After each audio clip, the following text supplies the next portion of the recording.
This is a conversation that's been going on within every locker room in the WNBA. Honestly, we're a league of females, so it's going to be a topic of conversation. But for me personally, it's asinine to me that there can be a majority of white men sit down in a room and decide what the future is for women's health.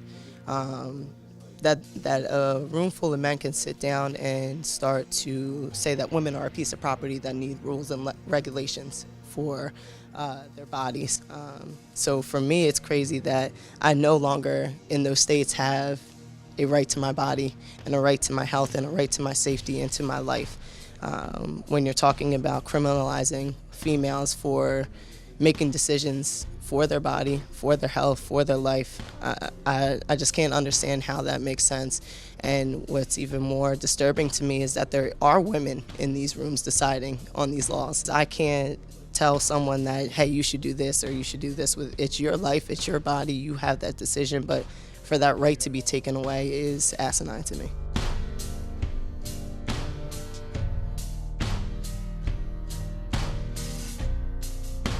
I think it's somewhat comparable to the NFL where, black athletes were protesting the national anthem, and what black athletes were asking for was, okay, we're doing it, but it would mean more if our white teammates would support us and back us. So at the same time, too, when you're talking about abortion, we can speak on this all day because it directly affects us as women, but when you're talking about having powerful male voices support us and back us, on this issue, it's going to make the difference. You have someone like, if you have someone like LeBron James or even Kobe Bryant come out when you're talking about the basketball world, it's going to start a discussion, and that's the power that they have in their platform. We're going to do our job on our end, but when you're talking about women and their rights and how powerful, there will be no life in this world if it wasn't for a woman. So when it comes to talking and supporting and protecting the female and her body, it's everyone's issue,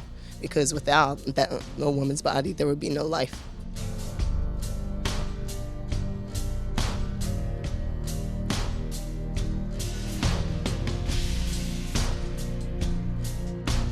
We do a really good job here in DC as the Mystics of speaking on issues. We're in the most powerful city in the world.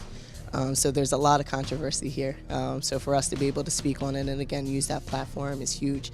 I also want to speak on our league because I feel that the WNBA has been the forefront of most of sports, not both including men's and women's, when talking about issues that need to be talked about and putting ourselves out there and using our voices and our platforms and creating dialogues that need to happen and without fear of repercussions. I think our league does a very good job, but us as the Mystics, we've spoken on numerous things, whether it's Black Lives Matter, with the police brutality, trying to kind of mend those relationships between the community and the police, as well as, talking about the social injustices and inequalities that happen within this country.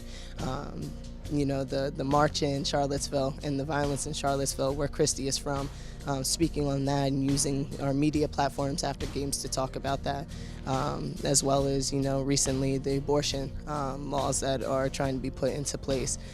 So, if it's going on in our country, we're going to speak about it when asked about it. And again, I think not only Coach T does a great job of allowing us to have those voices, but Monumental as a whole too.